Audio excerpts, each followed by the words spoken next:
Hey guys, it is Remedy. This is the TheWizzaHands podcast number 4.20, 420 podcast, where we dedicated this entire fucking episode to everything cannabis, as we just had 420 on the 20th of April, and I am sorry that I missed out on doing a podcast for you to listen to while you were stoned as fuck. I also discussed Tech N9ne's latest release, Nina, for the 20th anniversary of Strange Music. We also discussed a bit of personal history of my cannabis use, a couple of personal experiences and experiences of people that I know, and basically just go over a couple ideas of how we could improve the movement in Australia and the world, the differences between alcohol and marijuana on brief subjects, and we also discuss getting high, which is a given because it's the 420 episode. So yeah, stick around, listen to me ramble about political shit and laws and policies in Australia and how fucked it is that we can't smoke legally. But yeah, anyway, legalize it. This is Remedy, TheWizzaHands, episode 4.20. Roll this shit like I'm in the game. Roll this shit like I'm in the game. Whack this bitch like I want a flame till I watch she's your walk in the bay. Roll this shit like I'm in the game. Roll this shit like I'm in the game. Whack this bitch like I want a flame till I watch she's your walk in the bay.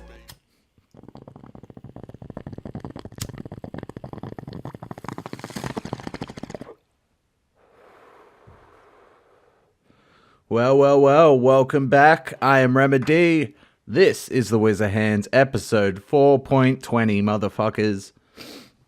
So, firstly, I'd like to just get this out of the way.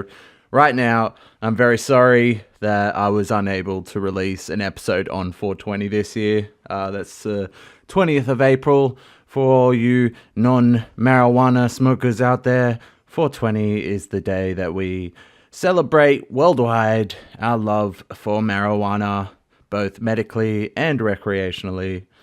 And fuck, this year was a crazy one. So yes, I was unable to do the recording for a multitude of reasons. Mainly on 420, I was helping out, as I said, with the 420 picnic at Flagstaff Park in Melbourne.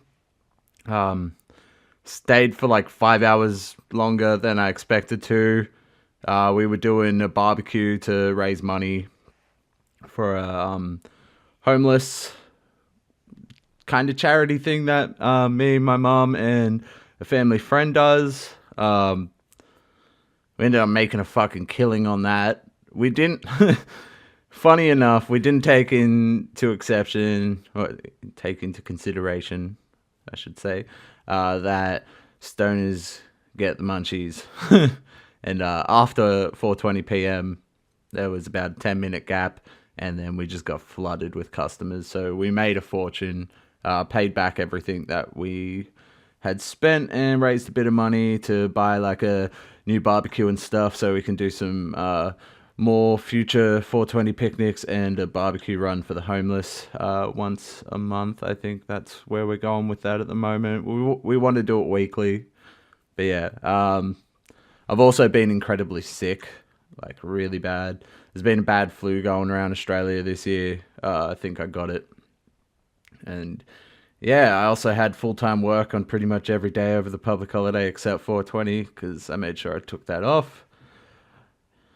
And yeah, I'm sorry if anyone was looking out for that episode. I do, however, in this episode, want to do what I was going to do in that episode. Although I'm not incredibly stoned, which I think is a positive. As we saw at the end of episode number 3, my rambles began to deteriorate into just very slow talking about things that I really didn't understand I was saying at the time, and it sounded like that, and it got kind of boring. So I thought in this episode I'd get a little stoned, enough for a nice buzz, drink a tea as I do every episode, and yeah, just discuss some 420 culture and see where we go. I was gonna do an insightful podcast about the like scientific benefits and statistics and shit. And I came to the realization the whole point of me doing this podcast is to just like talk. Like that's what it was. Is just get like my thoughts on record and just put it out to the world. So I scrapped all that and I thought I'd just like discuss some stuff to do with my personal experience and other people's that I have met. And also just like random ideas and yeah, lots of rambles. So let's get to it, motherfuckers. So this year marks the 10th year anniversary of me smoking weed. And I've been thinking about it a lot. Like, as I've said in like previous episodes, I'm not an advocate in the way that other people are, where they say that everyone should smoke marijuana. I don't think that is true. I think some people have some terrible reactions to it, and depending on what other substances or things are going on in their life, it can fuck them up for a very long time, if not indefinitely. And yeah, I've been really thinking about like I started smoking weed when I was, I think the first time I got stoned I was 15. It was like the end of 2008 the first time I smoked weed, and it was like 2009, the beginning of 2009 that I like started smoking weed and calling myself a stoner and living that life. And yeah, in that 10 years I've seen personally, like that I've experienced myself, I've seen the positives and the negatives more than one time. When I started smoking weed, it was just with friends. I was very adamant about that. I didn't want to smoke weed by myself because I felt that if I did, it would become a problem, which I proved about 2 years later when I started smoking weed by myself, and it got a little bit out of control. There was like a group of like 3 or 4 people, including myself, would smoke up every day. We're buying a half bag a day, and I was smoking like a majority of that half bag. And that went on for like 4 years or something, 3-4 years, and it just wasn't good. Like, we were full junkies, man. Any person that thinks that you can't end up like a junkie smoking weed is so misinformed, or they're just trying to deny it to keep that positive mentality on it. It's an illicit substance. It like alters your state of mind. I don't care what anyone says. It's an addictive substance, even if it's scientifically not. It is. Like, I know people that smoke weed all the time and they're fine with it. I know people that don't smoke weed all the time and they're not fine with not smoking weed again afterwards. Like, they want that feeling again all the time. It passes, but it can be like quite intense. And like, I'm sure that is a mental addiction that it comes through, but it comes out as like a physical addiction as well. Yeah, so yeah, when I started smoking weed, like the first time I smoked weed, it was leaf from a purple haze plant, and we smoked out of an apple after we drank a 5-liter carton of Goon. So we were like incredibly drunk. We were young, we're stupid. We didn't have a bong. Well, actually, we did. So my mate brought a bong over, and it was like a soup cup, like a noodle soup cup, and he'd like duct tape the lid to it, poked like a tiny little hole in the lid, and then just had like a piece of hose sticking sideways into this thing. And like, I had no idea about making a bong, hence why I asked this guy to make it, and I knew that was wrong. Like, I was just like straight up like, the hose isn't going to go in the water. The water's filtration. This isn't going to work. He then had the idea to use toilet paper to roll joints, because in his mind, like, tally-ho papers and rolling papers were made from tissue paper, and toilet paper is the same as a tissue. So he thought that like, we were really drunk and we were like 15. So I do give that to him, but still, a terrible idea. I ended up just going, fuck this, making a pipe out of an apple, and we just got stoned out of an apple. It was fucking awesome.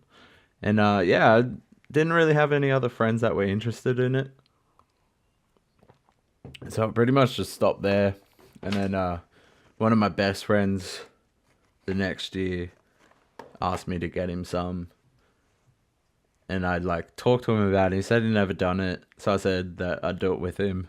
And we ended up making a night of it. It was like us and a couple mates who just got heaps stoned. And yeah, it was fucking fun. It was just like this new part. Like I'd been getting into drinking when I was a teenager, and it just fucked me up. I was just depressed all the time. Really think that's like a huge part of why I got insomnia, and it wasn't doing me good at all. When I started smoking weed, it was just like this eye opener. I felt alive again, and I was laughing, and shit was funny. It wasn't so serious, and it changed my perspective on life for a very long time, and I don't regret it at all. Even the bad times, I don't regret it. Like the way I put it is like anything can be a bad thing if you have too much of it. Like you can't overdo something that like changes the state of mind that you have, because there is a huge chance that like when you come out of that, your sober or normal mental state will be changed in a really bad way because you're depending on that substance or that thing that gives you that rush. And I feel that's why like a lot of people that are wake and bakers and they wake up, they get stoned and they smoke all day, don't want to stop because they're scared of who they are going to be when they're not stoned. And I think that's really sad. I've done that. It's not good. I've depended on it. Like you shouldn't depend on it. It's really bad to get to a point where you depend on smoking cannabis. And that, like, I know it's different for a lot of people. Like, my mother depends on smoking weed because she suffers really bad sleeping issues and really bad anxiety and depression. And she was on, I think it was like, it's like 250 milligrams of Zoloft, and she was just like a zombie. And I was trying to get her to smoke weed. And she used to smoke weed. I think she smoked weed for like 15 years when she was younger. And when she had us kids and stuff, she stopped. And I'd been trying to get her to get stoned with me a couple of times, but she just didn't want to. And I respect that because she's my mum, and she was just like seeing it as like getting drunk with me. But she got drunk with me a couple of times, so I never really got that as well at the same time. But yeah, one night I told her not to take her pills. I rolled her a joint. She got stoned. She fell asleep. She woke up the next day feeling great. She didn't take her pills the next day. She fell asleep without any cannabis that night. Didn't have nightmares, didn't wake up. She woke up the next day, she was fine. And that went on for a couple of days, and then it like started slowly to kick back in, which is fair enough. She'd been on these antidepressant medication for over a year, so they were like deeply in her system. And yeah, she just had a huge change around. She stopped drinking. She was sleeping 5+ hours, which was just like a huge difference. And I believe that it changed the way she's living. Like, I think as well it was important that it wasn't like seen as just a recreational thing for her. Like, she saw the like help side of it, that it really did help her situation. And I think that happens with a lot of people. They don't want to try it, even if like someone's like, oh, you got pain, or like you got an eating issue or something, you should smoke weed. And people are like, oh, but I don't want to get stoned. Like, it'd be the same as like, oh, get drunk off this bottle of vodka to fix that pain.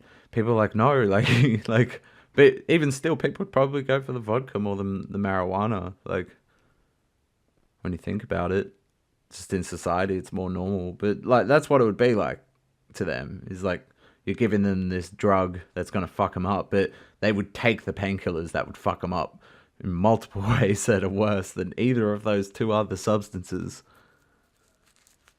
And I feel that's why it has like a huge negative view on a lot of people, especially like older generations, which is funny when you think about it, because it's like those older generations that cause like this cannabis movement in society as well.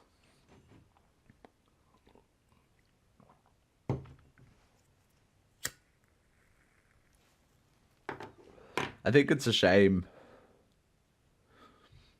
that Australia takes so long to follow suit with other countries and like policy changes and law changes that other countries have that we also admire. Like Australia admires America and Canada and stuff like that because they're like self-efficient countries and we want to be like that. And we still take such a like it took us so much longer to legalize gay marriage in this country than it did for a lot of other countries around the world. We're one of the last ones out of that like rush of countries that did it to jump on that bandwagon. And I know it's been long enough legalized in a bunch of countries, and I feel the movement in Australia has been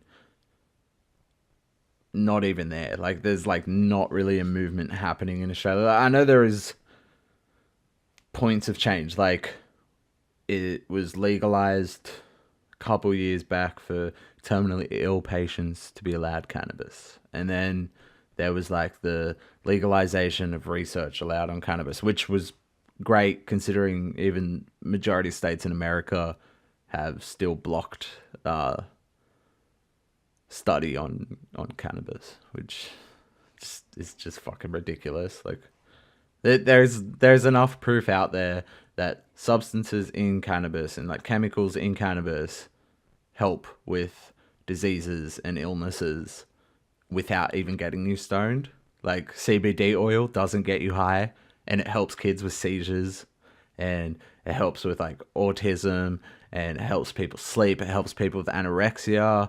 Like it helps with like muscle pain, toothache, eye problems. It is crazy how much shit this helps with, and we still don't allow it legally sold or given from doctors. Like that blows my mind. A substance that does not get you stoned but helps heal you is illegal to be given by medical practitioners is just fucking ridiculous. And Australia needs to wake up. Like even the fact that I believe that most politicians and most law enforcement officers and whatever don't agree that it should be illegal, or at least in the way that it is. And you see it all the time. Like police officers don't want to arrest people for smoking weed. They want to stop people from murdering and raping people and like crashing cars because they're drink driving and stuff. Like even still, if you're fucking baked behind the wheel and a cop pulls you over, that's your fault if you get caught, because even though I don't think that it's as bad as being drunk, it's still dangerous. And even though people are like, oh, I drive better because I'm more cautious, it also takes away from your reflexes and shit. So it's not as safe as you think it is. And like, I understand all that stuff. If you have underage people smoking drugs in public, something needs to be done about that. Even though I agree that 15, 16-year-olds should be able to try weed if they want to. I don't think that they should smoke it all the time, but I think that they have the free will and whatever to go fucking try it like I did. And no one should block that from them. It should be taught not to fucking abuse it. You can't abuse that substance at that young of age. It does damage. Like, it does. I've seen it. My memory's like fucked. As I keep saying, I don't remember fucking dates and names and shit. I used to. Before I started smoking weed, I used to remember people's names and dates and shit, but that slowly fucking stopped after probably like 6 years of me smoking cannabis.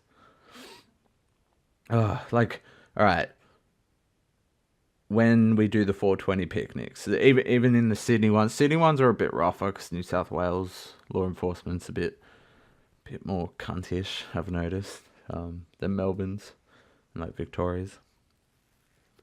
But there's like every time except once there has been a police presence there, and every time that I've been there except another time that they've been there, they've arrested or harassed people in the vicinity for smoking weed.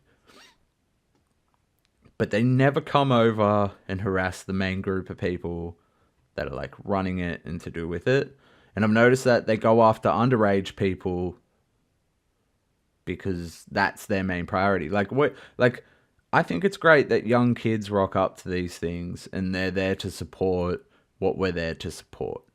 Like, I think it's great, but you can't have that. Like, it would be the same as having like prohibition fucking rallies and having kids drinking at these prohibition rallies. No, like go home and drink, sure, whatever. I'm not gonna fucking judge you if you're like 16 and stuff if you're drinking, but don't come to these things. It damages the outlook. It makes us responsible for having underage people getting intoxicated and stoned in a public place. It's just not a good look. So like I don't mind that they go and get rid of their underage kids. I mind that majority of the time it's incredibly rough and they're quite aggressive. As we saw this year, I think it was a 15-year-old girl who had like obvious mental issues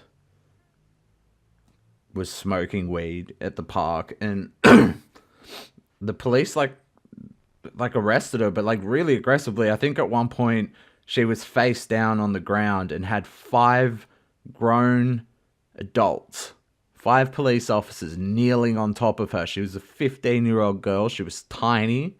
She wasn't even like a big girl. She was like a small 15-year-old teenage girl. She was a child. And these 5 police officers knelt on her and held her down and arrested her while I'm pretty sure it could have been her mother, but it might have been a friend, was screaming at these police officers, not aggressively, begging them to stop kneeling on her because this girl was screaming. She was like, 1, obviously in a lot of pain, and 2, she was obviously having some sort of mental breakdown or panic attack brought on by the aggression of these officers. And they were ruthless with her. They were like dragging her around and like throwing her up. They weren't nice with her at all. She was obviously distressed and upset. And even if they were reacting from like a point of fear because they got surrounded by like 300 stoners yelling at them to let her go and filming this assault on a child in a public place in the middle of Melbourne City this year, like that, they must have been fearful. They must have been. Can't be questioned. You have a couple hundred people screaming at you. There's like 8 of you all up. You're going to be scared. Even if you're holding a gun, you're going to be scared. And it could have been that they reacted that way because of that, but they did not react that way when they first initially arrested her and held her down. We're supposed to rely on the police to create a safe environment and society for us to live in, not a fearful one. Like, it's like the whole thing about like a God-fearing man is like, isn't religion supposed to make you happy and embrace life and that, not be scared to do anything? Then why is the police reacting the same way as like a religious organization in that manner?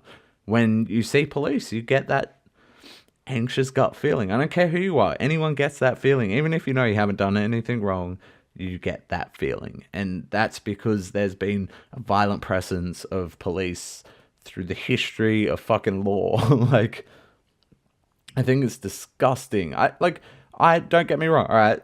I'm pretty sure a guy jumped in and like either hit or grabbed one of the officers trying to get them off of her, and they arrested him. They put him in handcuffs and they dragged him off. That is fine. He broke the law. I think what he was doing was right. I think the way he went around it was wrong. And I think what they did was right. He broke the law. They arrested him and they took him away for assault on an officer. Whether he was trying to help or not, he assaulted an officer. Why aren't these officers getting in trouble for assaulting a child? Like, that's what they did. There was no need for that amount of force on that young kid, but they still did it and they still hurt her. It's been recorded, and I bet you any money these officers won't be in trouble at all. And this is the stuff that we need to have stopped.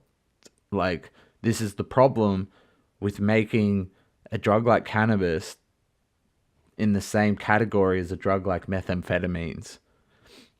You can't put them two together. You get this creation of opinion that it's like a drug that kills people and causes violence and aggression, when statistically proven it's done the obvious, like the opposite, in almost every place that it's been legalized. Like, crime has plummeted in America and the states that have legal cannabis. Look at Canada. Even though their crime rate wasn't as bad before, it's still dropping. Like, it's still dropping. Countries like Uruguay and stuff, They've like decriminalized the growing, they've legalized the use on recreational and medical, and their like crime rate has dropped below 50%. This is something we need to all fucking embrace. It's like an obvious solution to a lot of problems. One, take the marijuana off drug cartels. So even like, don't get me wrong, it's going to start them selling more heroin and cocaine and methamphetamines, and that I understand that. But that is a resource that you need to take away from people like that and give that funding to the government. Even though I hate the government, it needs to go through them. Give that money to the government and use that money to rehabilitate people. Use that money to create fucking medical resources for cannabis use, which will lower the amount of money that we spend each year on hospitals, because more people will be getting long-term healing solutions from like a lot of people get sick after chemotherapy. They might survive cancer, but a lot of people die from the chemo. We won't have as much of that because we've already seen that. Yes, okay, smoking marijuana and taking like edibles and stuff does not cure cancer. It does not cure cancer, and people that keep saying that smoking weed cures cancer is wrong. It's like a subchemical in cannabis that helps with that. And I believe that it's going to be like cannabis with some other fucking natural resource that is going to cure shit like cancer. But it's not from smoking marijuana. You can't smoke something and think that it's going to fucking cure lung cancer. It's going to make it worse because you're smoking it. That's obvious. But fuck, man, like, look at me just ranting about this shit. I get so passionate about it. I like, don't get me wrong. I'm doing it from the point, like, if someone said to me today, we will legalize medical marijuana in the fact that we will study it and produce medicines that will help people in all these diseases and illnesses, right? But you still can't smoke it legally. In a second, I would be okay with that. That's what I want. I want people to be able to fucking be healed and shit to be created from this. Like, hemp is a huge resource that we don't use. We need to use it. Like, look it up. Look at the things that it makes. It's fuel, furniture, clothing, just like environmental fucking resource. You can use it for fertilizer and shit. Like, it grows itself as well. Like, that's the thing. You cut it down, it's back a couple of weeks later. It's not like a forest where you had to wait fucking hundreds of years for it to get back to the state that it was in. It's fucking ridiculous. I risk my safety and my like criminal record as a fucking citizen of this country to go buy weed all the time, and I have done it for the last 10 years, and if I have to, I will probably do it for the rest of my life. Every stoner out there does it in a country that makes it illegal to smoke marijuana, and is a huge, booming fucking amount of revenue for these drug cartels and growers out there. Like, we risk our fucking safety and criminal record almost daily, millions of times over, to get stoned. We're going to keep doing it. It doesn't matter if you legalize it for us. It matters if you legalize it for the kids that are suffering from fucking seizures, fucking epilepsy. It even helps with asthma. Like, what are we doing, guys? We need to wake the fuck up to this shit. I feel that at this day and age, when we've seen it go so well in countries and like it's become such a big part of our culture and society worldwide, why aren't we embracing this now more than ever? Like, we have this thing that just grows naturally. You don't need to do anything to it. It just grows naturally, and you can make this medicine out of it. You can provide like 70% of your household products with it. You can fuel cars with it. Probably even fuel planes and shit with it if it's done the right way. Why aren't we embracing this? Because of fucking stupid fucking corporations. Fuck capitalism and shit. Like, it's bullshit, man.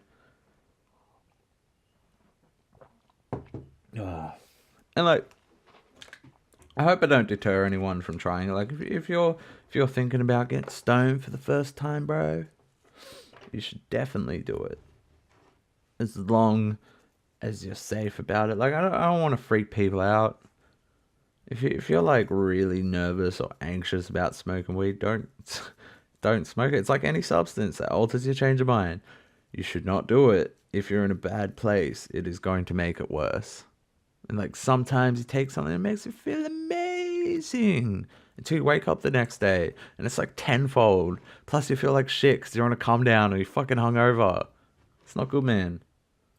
Be smart about this stuff.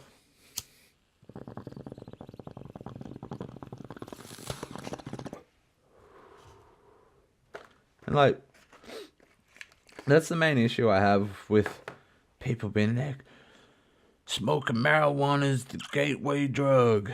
It's like, is it really? Because I'm pretty sure alcohol is a gateway drug. Like, talk to anyone. Majority of people that smoke cigarettes start smoking cigarettes when they were drunk. They probably even got stoned the first time when they were drunk. Someone probably even talked them into doing crack or fucking heroin or meth while they were drunk. They didn't go, oh, I'm going to go smoke this doobie and then I'm going to shoot up a bunch of fucking heroin into my system.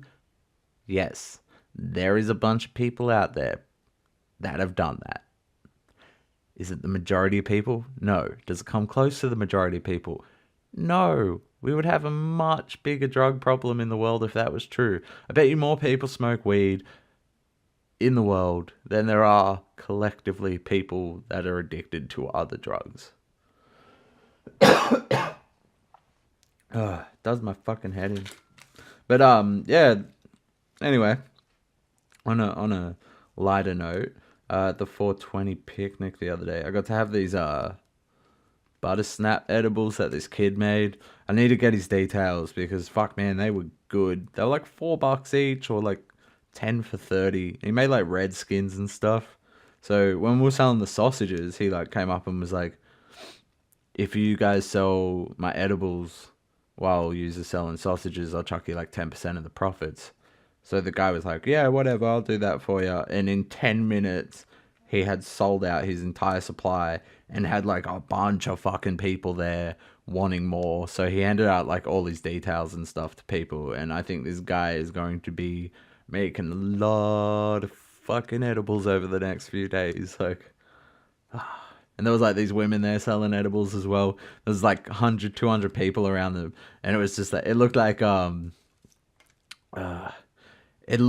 what an auctioneer does verbally in the physical form. Like how fast an auctioneer is like, no, this guy over here, this guy, $1 million, $2 million. They were like handing out and exchanging fucking edibles for money at that rate. There was just like these 3 women just like smashed. Like I was just watching them fucking rake in the money, man. And they had so much to sell. Like they came fully fucking prepared.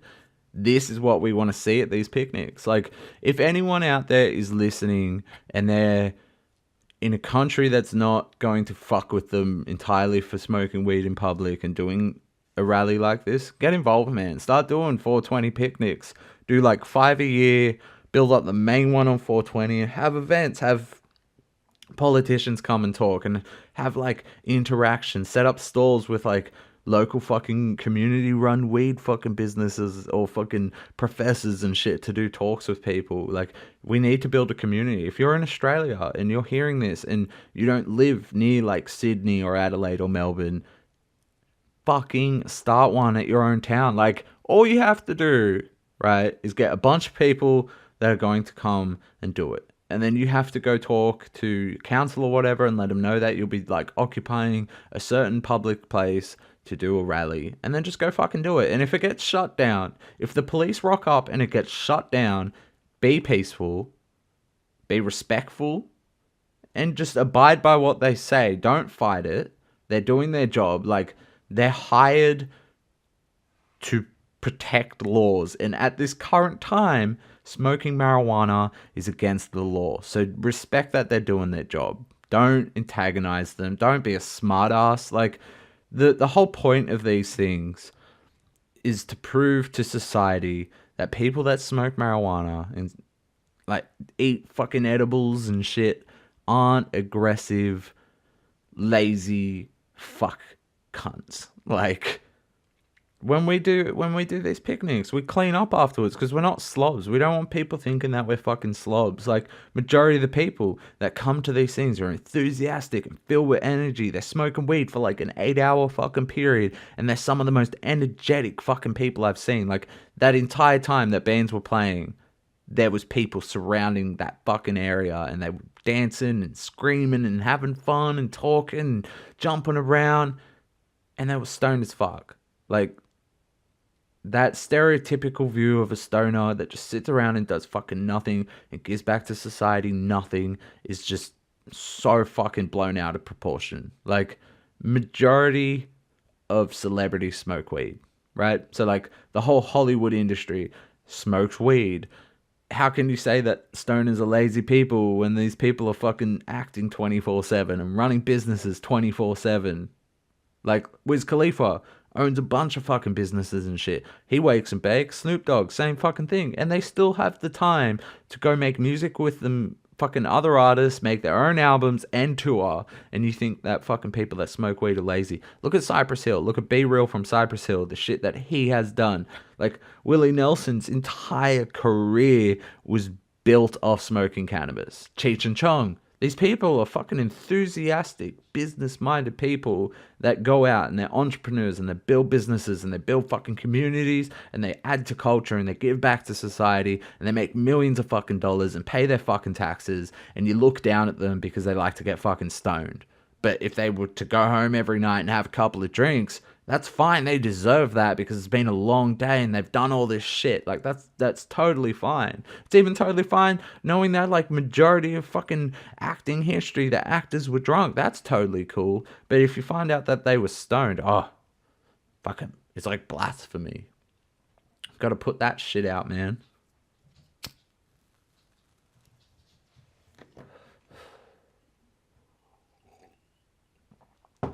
And, like, I've seen the sick side of smoking cannabis. I had this friend. Oh man, he would green out like every time we would smoke weed. He was like the guy I started smoking weed with, and he would green out every time. Doesn't matter. He would green out. And I felt bad for him because, like, I've never greened out in the 10 years. I've never fucking been sick. I've been at the point where I was about to be, and then I normally wake up and I'm like, all right, I'm good, and I start smoking more weed and I settle back in and I'm fine.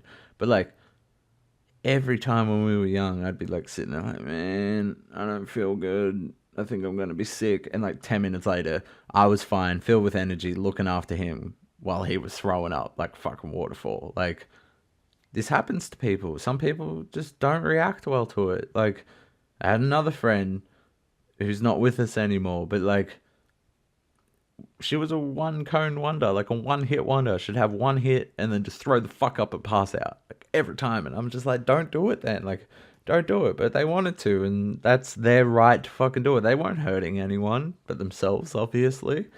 And it made good stories for us. I think as well, like, it doesn't help that there's been like this war on drugs and that from America and stuff. And it was kind of like fronted by cannabis use because that's like the most known drug at the time, and that's like that's the drug that people talk about in their homes. Like, don't do the reefer. Don't do the reefer like them black people. That would have been like the statement in the fucking 50s and shit in like white America. And it's like, I understand how that's like come around, but you have places like the FDA. They approve fucking opioids in America, and now they have like an opioid problem. Like, a really bad. It's fucking killing people left, right, and center. It's just out of fucking hand. And that shit's like lower class than cannabis, right? So then the same company that makes these addictive fucking killing drugs makes a drug that helps you get off them. But at the same time that they're putting that through, they're releasing an opioid that's like 10 times stronger than fentanyl or whatever the fuck it's called. Like, look how quickly these drugs get passed through the fucking system and get approved for sale. But it's been like couple hundred years that people have been trying to get marijuana legalized, and they just argue that it's as bad as heroin and meth. Like, it's category 1 fucking drug, which means it kills people and it's like incredibly addictive physically. And like, they need to at least drop it down to number 2. Like, the same with hallucinogenics. Like, fucking psilocybin, mushies, drop it the fuck down. It helps people. I'm not saying open fucking supermarkets filled with cannabis and fucking mushrooms and stuff, but like, drop it down, allow doctors to give it to people. It's all I think the world needs is a little bit of freedom to do these things without being so fucking paranoid or scared that they're gonna get in trouble. I think the way the world runs would change dramatically for the positive if more people had the opportunity to get stoned or trip on hallucinogenics. We would have a lot more people leave these like fucking stubborn, racist, sexist, fucking patriarchy shit in the past and start to move on as like one society and one culture. Like the fucking interview. This sums it up for me. The interview that Joe Rogan had with Elon Musk. Elon Musk had one drag of a fucking joint in that. And that was what people focused on. Not all the amazing shit that they were talking about. They focused on that one moment that he smoked weed. Oh, I can't believe he's the head of Tesla smoking weed. They should sack him as CEO and all this shit. Like, for fuck's sake. Like, one, it was in a state that's legalized it. So there's nothing you can really argue there. But like, two, the first thing that he said pretty much is like, I'm not quoting him correctly here, but like, he was like something about the world just needs more love and like exception or some shit, like, or love and understanding or something. That was like the first thing that this dude said. That to me just shows the beauty of what this culture, I'm not even talking about the substance, but the culture of cannabis could create in the world. And I think it's up to all of us to embrace it a little bit into our lives, even if we don't want to partake in the substance. Partake in the culture and embrace the whole peace, love, and unity. Like, hashtag that shit, peace, love, and unity. It's what I say at the end of all my podcasts and stuff. Go do something. Make people happy. Make yourself happy. Love. Like, be kind to one another. I'm not just being some preachy fucking guru cunt. It's the truth. If we do these things more often, the world will run better and become a better place over time. And I feel that huge part of that change could be done a lot quicker if we just allowed the legalization of recreational use of cannabis and hallucinogenics. That's all I'm saying, man. That's all I'm saying. Right, man, already 41 minutes in on a roll. It's just been a rant this entire motherfucking time. So yeah, I've just watched like the entire fucking series of F is for Family by Bill Burr. That was great. I really enjoyed it. I didn't think I was going to. I started watching a while ago. I watched like probably 5-10 minutes. I was just like, fuck this. I don't want to fucking watch this dude rant. But no, I really enjoyed it. If anyone hasn't seen it, definitely go check that show out. F is for Family on Netflix by Bill Burr. Check out Bill Burr. He's a funny cunt, man. Like, I'm incredibly against racism and sexism, and like, I agree that there is such thing as like toxic masculinity and stuff. And I get really turned off by like comedians and that like focus on that. Because I feel that a lot of the way it's just like aggressive and it's not very intelligent. But man, when I listen to Bill Burr, I just fucking lose my shit. That guy's funny. I don't know if it's like his charisma with his voice or whatever. But yeah, he's a great comedian. One of the best. I'm not huge on stand up, but when I see someone like that, I get fucking really into them, man. Yeah, check out Bill Burr, check out F is for Family. So I mentioned it last podcast. Tech N9ne has, for the 20th year anniversary of Strange Music, released Nina. N9ne by Tech N9ne. Tech N9ne spelt TECHN9NE, like the number 9. Man, I think it's his 26th. I find that hard to say. 26th. 26th album, studio album, full length, including his collaboration albums of strange music artists. I think it's 21 tracks, 22 tracks, including the intro, I think. Long. Yeah, man, so the way I fucking sum this up, and I think I read that Tech N9ne does as well, is that his fans have been begging for an original Tech album. Like, the last few albums, it was like Planet, Special Effects, and The Storm. They were very different to his other albums. He had a very big mainstream presence on them. Like, he had like 2 Chainz and Wiz Khalifa. Did a song finally with Eminem, and like a bunch of other fucking like mainstream artists on there, and it didn't get the best reaction. Yeah, like that's that. I think it's Planet with Mosh Pit had MGK on it, and that's where he like sneak dissed Eminem, which like set off like Eminem as well on this whole fucking beef that they had and shit. I think he was saying like, don't do a sneak diss if you come at me with a submachine gun or some shit. It's fucking funny, man. Anyway, yeah, those albums didn't do too well. I feel Special Effects was a good album, but I feel it got a real negative feedback just because of some of the features and stuff. But I really liked it. I thought it was a good album. I wasn't a fan of Speed 'Em. I think the only verse on there that I liked was Chris Calico, when he fucking killed it. Like, he fucking killed it. He shat all over Eminem and Tech N9ne on that song. It's fucking great. He did a song, I think, with Corey Taylor from Slipknot, which was a long time coming. I was actually really happy that he got to do that. Like the Hood Go Crazy with 2 Chainz and B.O.B. That was huge. I think it's like his second or first most played song on these like platforms. And yeah, I feel like his fans weren't following him as much, and he'd done a couple songs saying about like fuck you to the fans that left him and that.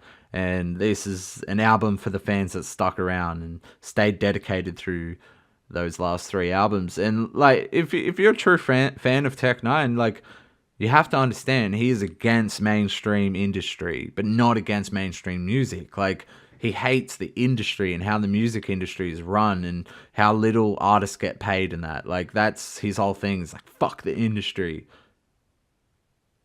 People misconstrued that, and they think that it means that he's against those artists. So when he does songs with those artists, they fucking chuck a shit and act like a bunch of little bitches. When in reality, all he wants to do is make music with his favorite artists and spread the love and be an independent fucking role model to artists, show that they can all themselves build their own part of an industry and run it themselves. They don't need to fucking take these fucking multi-million-dollar contracts and spend the rest of their lives paying it off and not really see any fucking revenue from it. Especially nowadays, they don't have CD sales and shit. And yeah, he's really taken it back. Like, there's a couple of songs on it that I feel are a bit, they're like lacking, but it's a solid album. Like, Nina, check out Nina. It's a great song. He's got like this whole like superhero thing going. It really reminds me like Gatman and Robin era with Eminem and 50 Cent. I really dig it. It's got like an animated film clip out now. Check that shit out. Nina, N9ne. Greenlit, great song, dope chorus.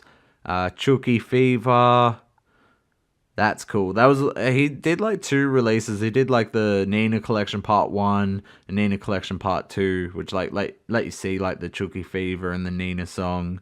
Had Eddie's on it. Eddie's is dope, man. That shit gets you pumping.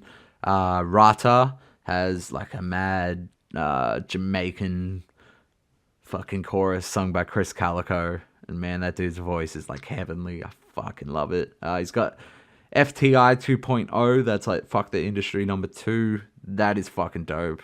Real heavy. That's the thing I've noticed about this album. He's taken it back to like his like musical music. Like, he's been a bit too electronic and focused on just like computer production music on his last couple albums, and this one you can really hear the live instruments and the bands and the rock and metal influences and the blues influences in Tech N9ne's life. Even like his gospel is coming back in from his older albums and stuff. He's got like those real wicked flows again. They're not just him trying to rap real fast saying a lot of mumbo jumbos back into the storytelling.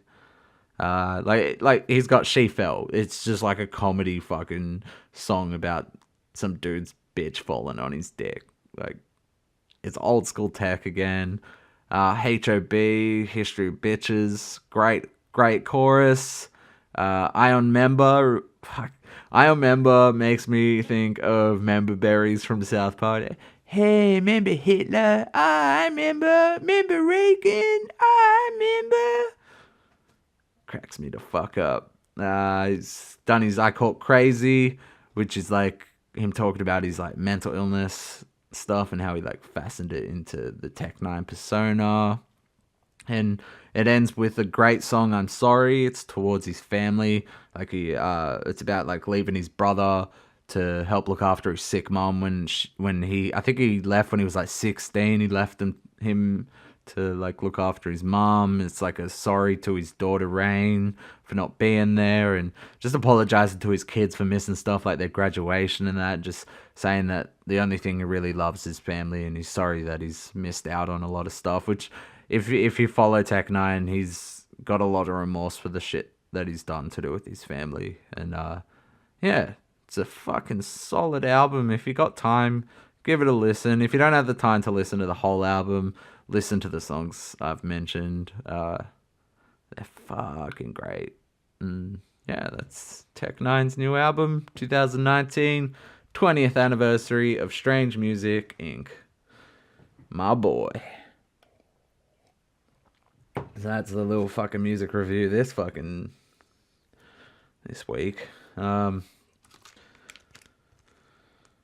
Yeah, I'm gonna be going up to New South Wales in 2 weeks, I'm pretty sure. Gonna finally go get all my fucking shit that's just been sitting in like 2 or 3 people's garages for the last 2 years, because we haven't gone back up. It's like 10-hour drive or something. We've just been working like full time, so it's gonna be good to go get my shit. I'm a bit worried about the clothes. I reckon they're all going to be fucked. Probably all moldy and stuff, which is devastating because I have some really nice winter clothes. So that should be interesting. I get to go see my boys. Haven't seen Big for ages. Hopefully me and him can like make a track or something. So yeah, I'll be doing that. So I don't know if I'll miss the podcast that week, but I've got uni off for 4 weeks to finish my exams and stuff, so I might be able to do 1 or 2 in a week coming up to that. But I think I should stop making promises to you guys. I feel like my life is too hectic and all over the place, so I shouldn't be like, this is happening on this specific day, because I keep fucking up or something happens, technical difficulties and shit. And I think it's just better if I give like a brief idea of what I want to do and then not give a specific date for it. So yeah, again, sorry about the letdown on the 420. Do hit me up, guys. Like, we're going to be doing another one in June, I think. I don't know if they do it in Sydney. I know they had issues with the Sydney one this year. But yeah, hit us up on Twitter and Instagram at TheWizzaHands, TheWizzaHands. TheWizzaHands, motherfucker. Check out Remy D, REMI-D on Spotify, YouTube, Instagram, whatever the fuck. No, not on Instagram. It's I Am Remedy on Instagram. Just IAMREMID. Check that shit out. Yeah. I don't know. I think I'm calling it quits in a minute. I think I did pretty well with getting everything organized. Depending on what happens in the future, I really want to get somewhat involved in like the cannabis movement in Australia. So I might see if I can't get properly involved with the 420 picnics, I might see about doing something myself.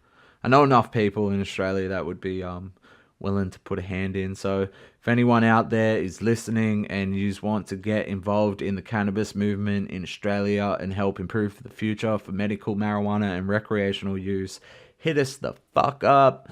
Follow 420 Picnic Melbourne and 420 Picnic Sydney on Facebook.